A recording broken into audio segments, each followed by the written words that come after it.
साल 1930 जब कुछ साइंटिस्ट की टीम बीटा डीके के बारे में रिसर्च कर रही थी, तभी उन्हें इसमें एक बेहद ही अजीब चीज़ नज़र आती है। दरअसल जो लोग बीटा डीके के बारे में नहीं जानते हैं, उनको मैं बता दूं कि ये ऐसा डीके होता है जिसमें या तो न्यूट्रॉन डीके होकर प्रोटॉन में बदल जाता है या फिर प्रोटॉन डीके होकर न्यूट्रॉन में बदल जाता है। ऐसा करते हुए ये एक हाईली एनर्जेटिक इलेक्ट्रॉन या फिर इलेक्ट्रॉन का एंटी पार्टिकल यानी पॉजिट्रॉन को एमिट करते हैं, जिन्हें बीटा रेज कहा जाता है। जब भी कोई पार्टिकल दो छोटे पार्टिकल्स में टूटता है तो उन दोनों पार्टिकल्स की एनर्जी का सम पहले वाले पार्टिकल यानी पेरेंट पार्टिकल की एनर्जी के बराबर होता है।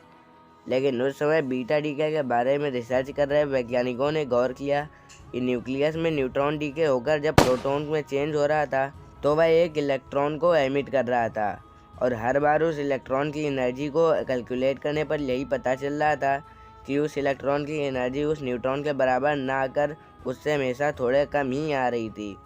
जैसे ये साफ था कि बीटा डीके में इलेक्ट्रॉन के साथ एक दूसरा पार्टिकल भी निकल रहा था, जिसे उस समय के वैज्ञानिक ऑब्जर्व नहीं कर पा रहे थे। तो आखिर कौन था वो पार्टिकल, और आखिर ऐसी क्या वजह थी कि हमारे साइंटिस्ट उसको ऑब्जर्व नहीं कर पा रहे थे? आइए हम सब मिलकर जानते हैं आज के इस वीडियो में इस घोस्ट पार्टिकल के बारे में।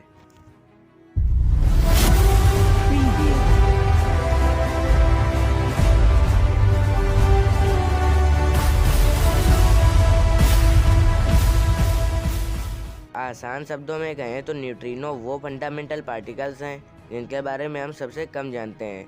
अब ये फंडामेंटल पार्टिकल्स क्या होते हैं? फंडामेंटल पार्टिकल्स वो बेसिक पार्टिकल्स होते हैं जिनसे ये पूरा यूनिवर्स बना हुआ है। जिनका बेस्ट एग्जांपल है इलेक्ट्रॉन और क्वार्क्स। यहाँ पर मैं आपका ये डाउट क्लियर कर देना चाहूँगा कि न्यूट्रॉन्स और प्रोटॉन्स यूनिवर्स के फंडामेंटल पार्टिकल्स नहीं हैं, क्योंकि इनके पास उनका खुद का इंटरनल स्ट्रक्चर होता है जिसमें क्वार्क्स और ग्लूऑन्स मौजूद होते हैं। फिजिक्स के फंडामेंटल पार्टिकल्स को सबसे अच्छे से समझाता है standard model of elementary particles of the physics, जिसके बारे में हम ऑलरेडी 2 वीडियो बना चुके हैं, जिनमें हमने इसे डिटेल्ड वे में अच्छे से समझाया है।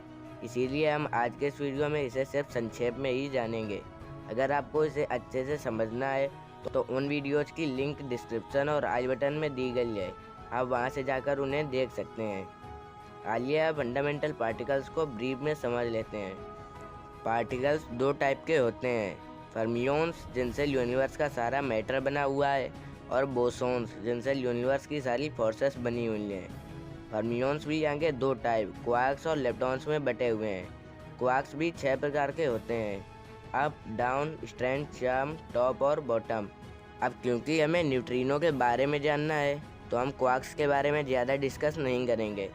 लेप्टॉन्स की कैटेगरी में 6 पार्टिकल्स आते हैं, इलेक्ट्रॉन, म्यूऑन, ताऊ, और इलेक्ट्रॉन न्यूट्रिनो, म्यूऑन न्यूट्रिनो और ताऊ न्यूट्रिनो। इनमें ऊपर के 3 पार्टिकल्स इलेक्ट्रिकली चार्ज पार्टिकल्स होते हैं, वहीं नीचे के तीनों पार्टिकल्स यानी न्यूट्रिनो पार्टिकल्स इलेक्ट्रिकली न्यूट्रल होते हैं, यानी इनके पास कोई भी चार्ज नहीं होता है। अब क्योंकि इनके पास कोई भी चार्ज नहीं होता है, ये इलेक्ट्रोमैग्नेटिक फोर्स से अफेक्ट नहीं होते हैं, और इसीलिए इन्हें ढूंढना काफ़ी मुश्किल हो जाता है। इन्हें से वीक न्यूक्लियर फोर्स और ग्रेविटी ही अफेक्ट कर पाती है, और इन फोर्सेस के वीक होने के कारण इनका प्रभाव एटॉमिक स्केल पर बहुत ही मुश्किल से ढूंढने को मिलता है। इसीलिए न्यूट्रिनो को ढूंढना काफ़ी मुश्किल होता है, और इनकी यही प्रॉपर्टी इन्हें घोस्ट पार्टिकल्स कहलाती है।